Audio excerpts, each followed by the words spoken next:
أعوذ بالله من الشيطان الرجيم.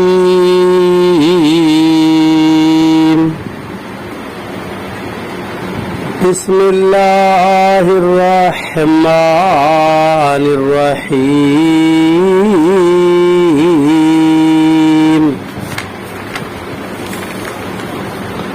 وإلى السماء كيف رفعت وَإِلَى الْجِبَالِ كَيْفَ نُصِبَتْ.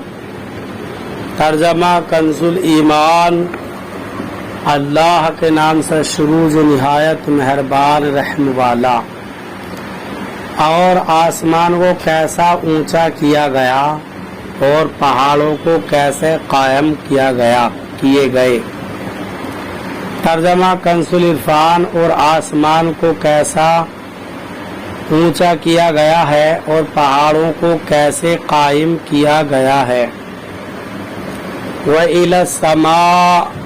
اور آسمان کو، یعنی کیا کفار مکہ نے آسمان کو اس طور پر نہیں دیکھا جس کا وہ دن رات مشاہدہ کرتے ہیں کہ وہ ستونوں اور کسی سہارے کے بغیر کیسا اونچا کیا گیا ہے. وَإِلَى الْجِبَالِ كَيْفَ نُصِبَتْ. اور پہاڑوں کو کیسے قائم کیا گیا ہے. یعنی کیا کافروں نے ان پہاڑوں کو نہیں دیکھا جنہیں زمین میں نصب کر دیا گیا؟ نہ وہ ہوا سے اڑتے ہیں اور نہ زلزلے سے گرتے ہیں، بلکہ زمین کے لیے سہارا اور اس کے لیے میخوں کے قائم مقام ہیں. نیز انسانوں کے لیے ہزارہا فوائد پر مشتمل ہیں. چنانچہ ان میں لعل، ہیرے اور معدنیات، چشمے، دریا وغیرہ ہزارہا قسم کی چیزیں نکلتی ہیں. صوفیاء کرام فرماتے ہیں کہ اللہ تعالیٰ کے اولیاء رحمت اللہ تعالیٰ علیہم روحانی پہاڑ ہیں جو کبھی راہ حق سے نہیں بھٹکتے، اپنے معتقدین کو قائم رکھتے ہیں، ایمان و عرفان کے سرچشمے ہیں، اسرار الہیہ کے خزانے ان سے برآمد ہوتے ہیں جن کا سلسلہ تا قیامت رہے گا. وَإِلَى الْأَرْضِ كَيْفَ سُطِحَتْ. ترجمہ کنز الایمان. اور زمین کو کیسے بچھائی گئی. ترجمہ کنز العرفان. اور زمین کو کیسے بچھائی گئی ہے. یعنی جس زمین پر کافر چلتے پھرتے ہیں، کیا اس کی طرف انہوں نے یوں نہیں دیکھا کہ یہ کیسے پانی پر بچھائی گئی ہے؟ اگر یہ انصاف کی نگاہ سے ان شاہکاروں کو دیکھتے تو اللہ تعالیٰ کی قدرت کا انکار کرنے کی طرف کوئی راہ نہ پاتے. یاد رہے کہ اگر زمین کی ساخت اور اس کے فوائد اور اسرار لکھنے بیٹھیں تو شاید ہزاروں کتابوں میں بھی نہ سما سکے. ایسی ایک زمین کے متعلق جدید علوم کی تعداد بھی سینکڑوں میں ہے، جیسے علم جغرافیہ اور علم ارضیات کی مختلف شاخیں. بظاہر ساری زمین یکساں ہے مگر اس میں بے حد تنوع ہے. پاک و ہند کی سرزمین اور طرح کی ہے اور عرب کی سرزمین اور طرح کی. کہیں سے سونا نکلتا ہے، کہیں سے تیل اور کہیں سے دیگر دھاتیں. ایسے ہی انسان بظاہر یکساں ہیں مگر در حقیقت بہت مختلف ہیں. کسی دل سے گندگی نکلتی ہے اور کسی سے معرفت الہی کے چشمے پھوٹتے ہیں. فذکر انما انت مذکر. ترجمہ کنز الایمان. تو تم نصیحت سناؤ، تم تو یہی نصیحت سنانے والے ہو. ترجمہ کنز العرفان. تو تم نصیحت کرو، تو تم نصیحت کرنے والے ہی ہو. فذکر. تو تم نصیحت کرو. اللہ تعالیٰ کی قدرت کے عجائبات بیان کرنے کے بعد فرمایا گیا کہ اللہ تعالیٰ کی نعمتوں اور اس کی قدرت کے دلائل बयान फरमाकर लोगों को समझाओ और नसीहत करो। इस आयत में अव्वलीन खिताब तो सरकार दो आलम सल्लल्लाहु अलैहि वसल्लम को है, लेकिन आपके वसीले से सब मुसलमानों को खिताब है कि जो समझाने की सलाहियत रखता हो वो दूसरों को समझाए।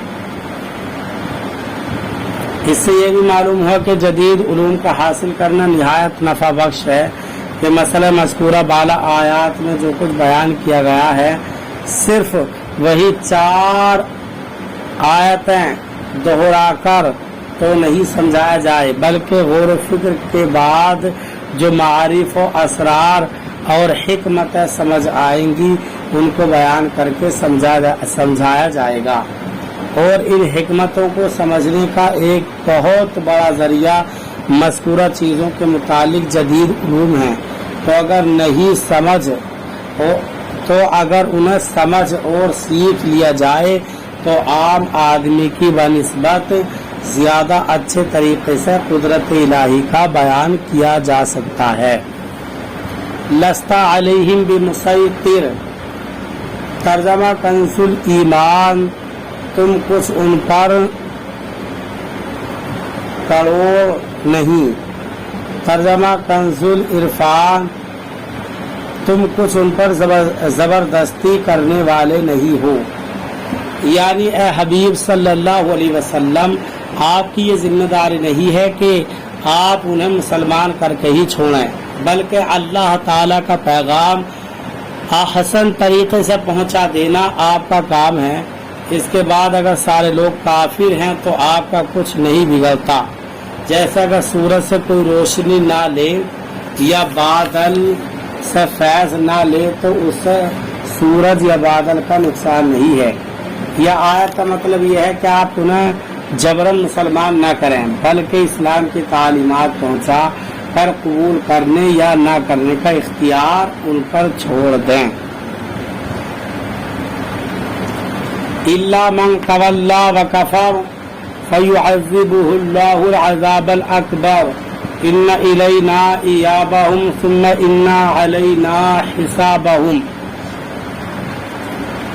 तर्जमा कंजुल ईमान, हाँ जो मुंह फेरे और कुफ्र करे तो उसे अल्लाह बड़ा अजाब देगा, बेशक हमारी ही तरफ उनका फिरना है, फिर बेशक हमारी ही तरफ उनका हिसाब है।